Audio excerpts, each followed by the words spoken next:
Good morning, dreamers. How are you today? I needed that. Nothing like the first sip. I woke up to something beautiful today. In order to explain the beauty, I do have to show the difference because of something ugly that happened.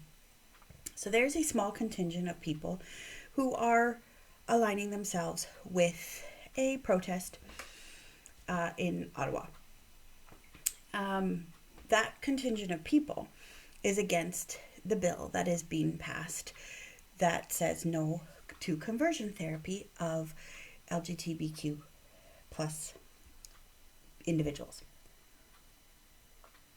They feel that if that goes, well, it's through, but if that's the way Canada goes, so they won't be allowed to parent their children, tell them their religious views, etc. It's more than that, though, and it's very evident that people who are against that bill don't know what conversion therapy is and does, and the death toll that it brings. But this is not about that. It is about the people who are protesting, and they have chosen to target openly looking queer kids, young people.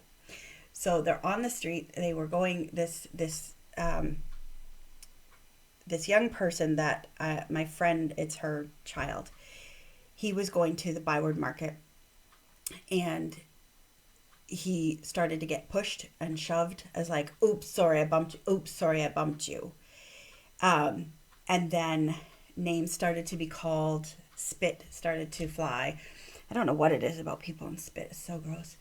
But just it's so derogatory, right? And so apparently he went back and he talked to a couple of friends, and they're like, "Yeah, that happened to me too. That happened to me too." All in different pockets of the city. So now this particular young man is terrified to go out. He's put himself into self-isolation in his home because he's called in sick from work. He can't get to work. He can't get groceries. He can't do, like, he's in his 20s and he's petrified. He's terrified to go outside right now as things stand in the city. And what the beautiful thing was, okay? So this Momma Bear was putting this in one of my social media groups. Please pray for my child and his friends that they're terrified. They are crippled. And all these other Mama Bears from because she's not in Ottawa. Her child is in Ottawa. Her young person is in Ottawa. But this mama isn't. And she's ready to storm the capital for other reasons. All these pockets of mamas start saying, "Okay, this is where I live. DM me his address. I will bring him groceries. This is where I live. And tell me the next person that needs groceries. Tell me," and they're literally making this network of moms saying, "We are going to take care of our kids," even though other people want to shut them down and other people want to devalue them and dehumanize them. And I thought, oh, that's what church should be. That's what church should be. I'm reading this thread of amazing women saying, "I will care for your kid. I will care for your child. I will help them. I will go offer a ride. I will this and I will that. I will get them to work so that they don't lose their rent money. And I will get them here. I will go and I will protect." Like, can you see these little mamas standing up? Right? They are a powerful force. Us mamas.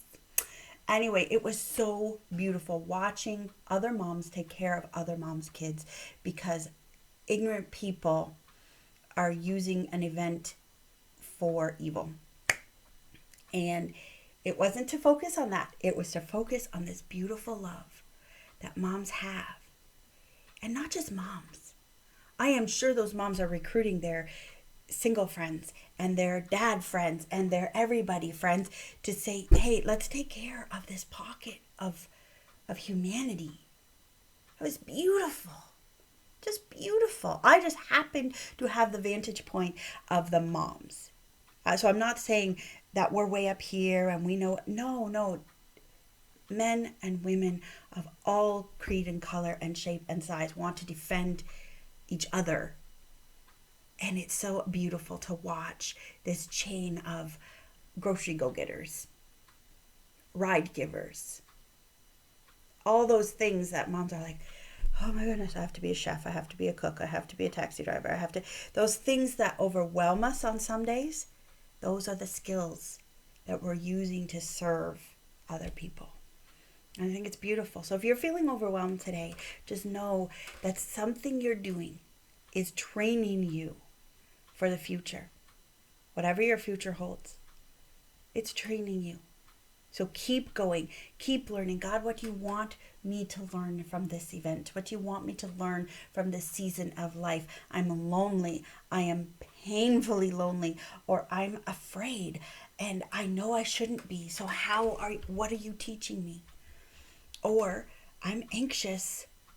The scripture says be anxious for nothing, but I can't not be. I have a mental illness that doesn't allow me to run that verse flippantly off my tongue and just poof, I'm not anxious anymore. Right? Like, how do you want me to learn to overcome this? Because I know that with you, all things are possible. And God puts people on this earth and he uses us humans. So allow God to use you. If you're on the other side of a dark time, use it. Use the skills you learned in your heavy times to lighten someone else's load. Go be a mama bear. Mwah. Know that I love you.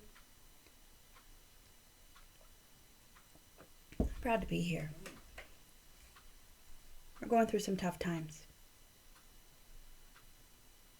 but we're going to make it. I just know we will. Spend some time dreaming. Bye.